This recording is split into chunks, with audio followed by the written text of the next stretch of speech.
Hi, I'm Bellamy.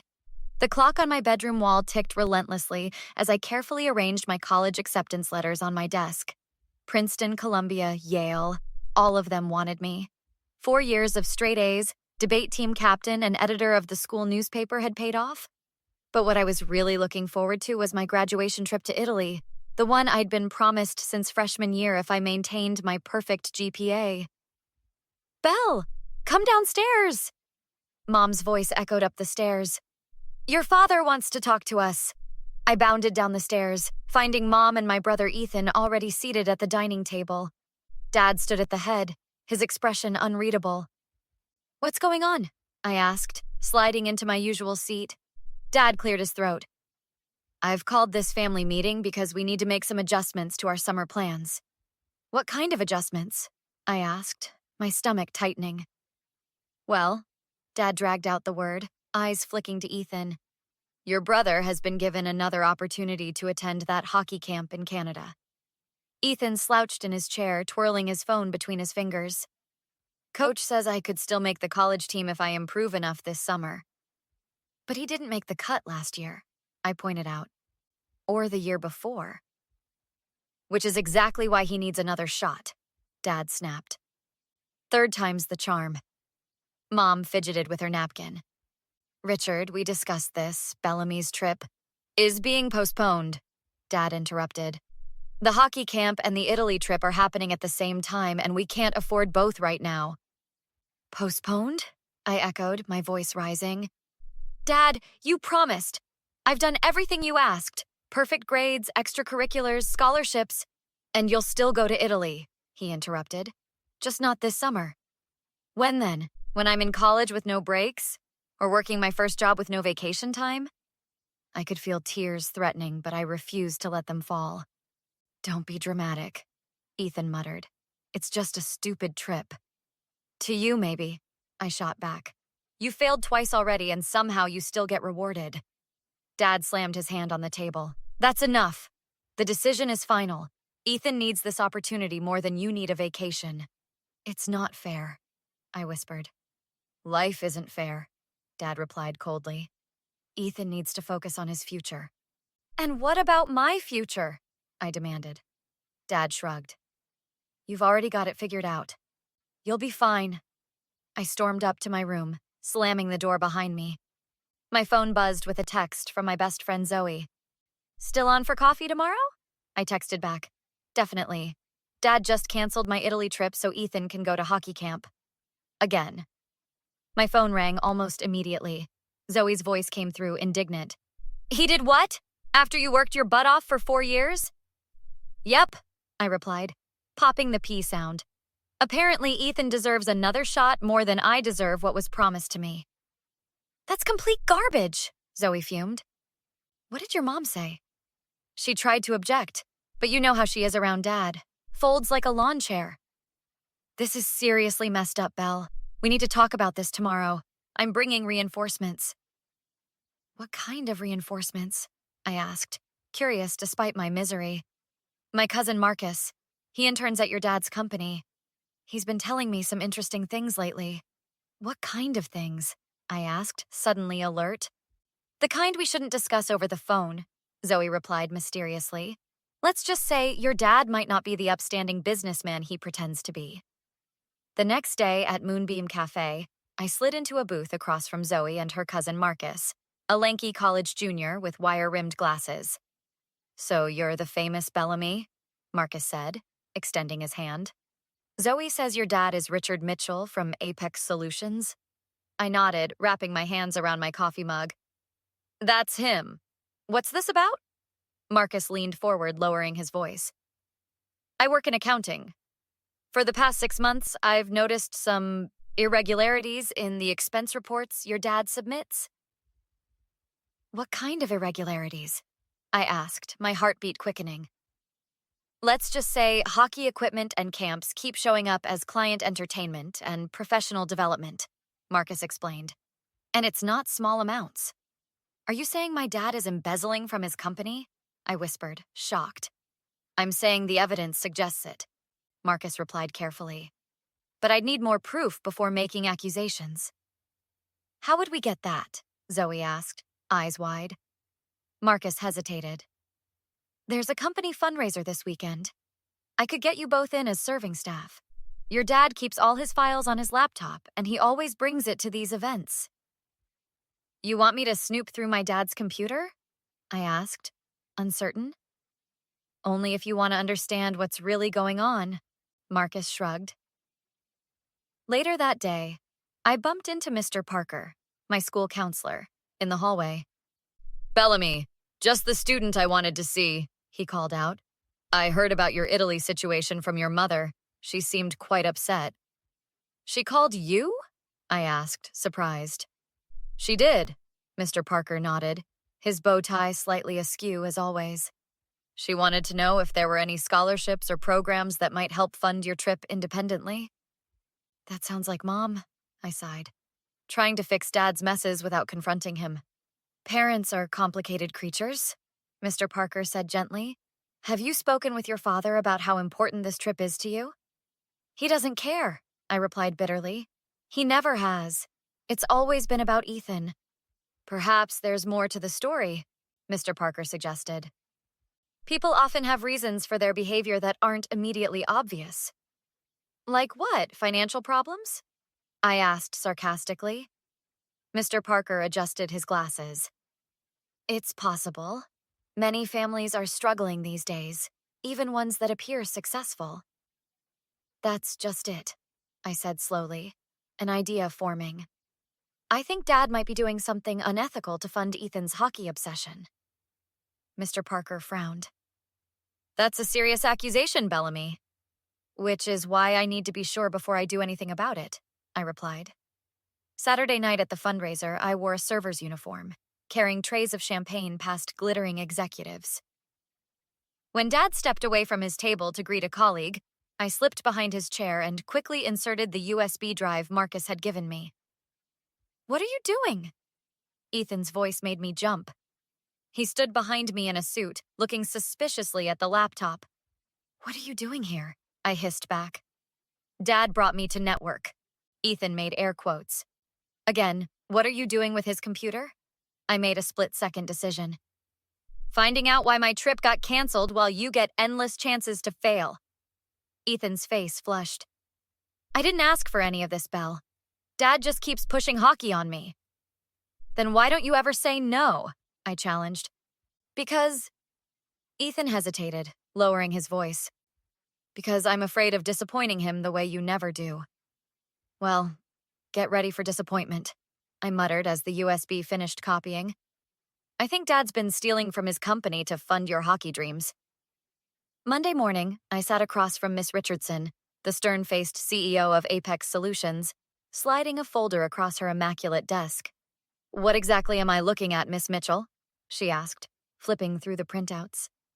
Evidence that my father has been misappropriating company funds for personal expenses, I replied, my voice steadier than I felt. Specifically, my brother's hockey training. Miss Richardson's eyebrows shot up. These are serious allegations. Why are you bringing this to me instead of going to your father? Because he needs to face consequences, I answered simply. He's been playing favorites for years, and now he's breaking the law to do it. I see.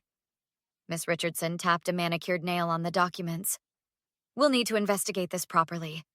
In the meantime, the door burst open, and Dad stormed in, face purple with rage. What the hell is going on here? Bellamy, what are you doing? Your daughter has brought some concerning financial discrepancies to my attention, Miss Richardson said coolly. Financial discrepancies? Dad sputtered. This is ridiculous. Bellamy, come with me right now. I'm not going anywhere, I replied, meeting his gaze. Not until Miss Richardson hears everything. This is how you repay me? Dad hissed. After everything I've done for you? Done for me? I laughed bitterly. You mean like canceling the trip I earned so Ethan could fail at hockey a third time? That's not fair, Dad protested. Your brother needs... No, I interrupted. What Ethan needs is a father who sees him for who he is, not who you want him to be. And what I need is for you to keep your promises. You have no idea what you're talking about, Dad said, his voice lowering dangerously. Do you know what I've sacrificed for this family? For you? Sacrificed? I scoffed. You mean like your integrity? Your honesty? Because that's what these documents show? You ungrateful little... Dad caught himself, glancing at Miss Richardson. This is a family matter. Not anymore, I replied firmly. Not when you're using company money. You've always been jealous of your brother, Dad accused, trying a new angle. Always competing for attention. That's not true, and you know it, I shot back. I never wanted special treatment. I just wanted what was promised to me after I earned it. You think life is about fairness? Dad sneered. About getting what you deserve? Grow up, Bellamy. I have grown up, I replied calmly. That's why I'm here. I was going to reschedule your trip, Dad insisted, his tone softening. Once the company finances improved. The finances you were draining? I challenged. Don't lie to me, Dad. I've seen the receipts, literally. It's not what it looks like, Dad pleaded. I was going to pay it all back. Richard, Miss Richardson interjected sharply, are you admitting to financial impropriety? Dad's eyes darted between us. No, Bellamy, you don't understand the pressure I'm under. Your brother has potential. And I don't, I demanded, tears finally spilling. I've done everything right and you still choose him. That's not, Dad began, then changed tactics. I'm sorry, okay? Is that what you want to hear? I'm sorry I canceled your trip. We can still make it happen. It's too late for that, I replied coldly. This isn't about the trip anymore. Then what is it about? Dad shouted, slamming his fist on the desk. Revenge? You want to destroy our family over a vacation? Mr. Mitchell! Miss Richardson stood. Control yourself or I'll have security remove you. You can't do this to me, Dad snarled at me, jabbing a finger. I'm your father. You have no right to betray me like this. If you go through with this, you're no longer my daughter. Richard? Miss Richardson gasped. Is that a threat? I asked quietly. It's a promise, Dad growled. You walk out that door with those papers. Don't bother coming home. The charges against Richard Mitchell include embezzlement, misappropriation of company funds, and falsifying business records, the prosecutor announced to the courtroom 2 months later. I sat in the gallery between Mom and Zoe, watching Dad at the defendant's table. He'd lost weight since moving out, and his expensive suit hung loosely on his frame. How are you holding up? Mom whispered, squeezing my hand. I'm fine, I replied automatically. How's Ethan? Adjusting, Mom sighed. He's talking about community college now. Maybe business management. No more hockey. After the hearing, Dad caught up to us in the hallway. Diana Bellamy, please, can we talk? I don't think that's appropriate before sentencing, Mom replied stiffly. 5 minutes, Dad begged. Bellamy, please. I know I made mistakes. Mistakes? I echoed incredulously. You stole over $70,000, Dad. For our family, he insisted. Everything I did was for this family. No, I shook my head. It was for your ego. You couldn't accept that Ethan wasn't going to be a hockey star, so you kept throwing money at the problem.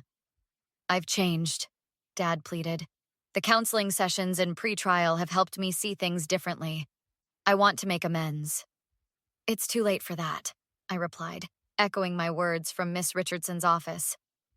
It's never too late for family, Dad insisted. When this is all over, we can start fresh, maybe even plan that Italy trip for next year. I laughed humorlessly. You still don't get it. This isn't about the trip anymore. Then tell me what it's about, Dad implored. Help me understand. It's about respect, I said firmly. You didn't respect me enough to honor your promise. You didn't respect Ethan enough to let him choose his own path. And you didn't respect yourself enough to stay honest. I'm sorry, Dad whispered, eyes glistening. I truly am. I know, I nodded. But sorry doesn't fix this. Later that evening, Zoe, Mr. Parker, and I sat in my backyard under twinkling string lights. I got an email today, I announced, scrolling through my phone. From Miss Richardson? What did she say? Zoe asked eagerly. She offered me a summer internship at Apex, I replied, still amazed. With a stipend that would cover your Italy trip? Mr. Parker guessed, smiling broadly. I nodded.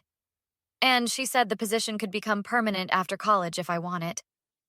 That's incredible, Zoe squealed, hugging me tightly. You deserve it, Mr. Parker added. Though I must ask, was all this worth it? The family fallout? I considered his question carefully. I think so. Dad needed consequences. Ethan needed reality. And I needed to stand up for myself. And your mom? Zoe asked gently. She's finally standing up for herself, too. I smiled. She filed for divorce yesterday. What happens now? Mr. Parker asked. I go to Italy, I replied simply. Then Princeton. Then whatever comes next. Without your dad? Zoe asked cautiously. I shrugged. That's up to him. The door isn't permanently closed, but he has a lot to prove before I let him back in. Do you think he will? Mr. Parker wondered.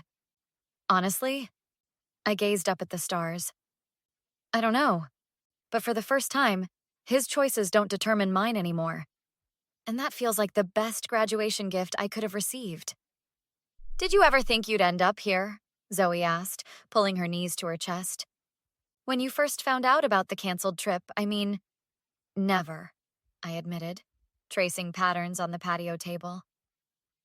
I thought I'd just be angry for a while and then get over it. Like always.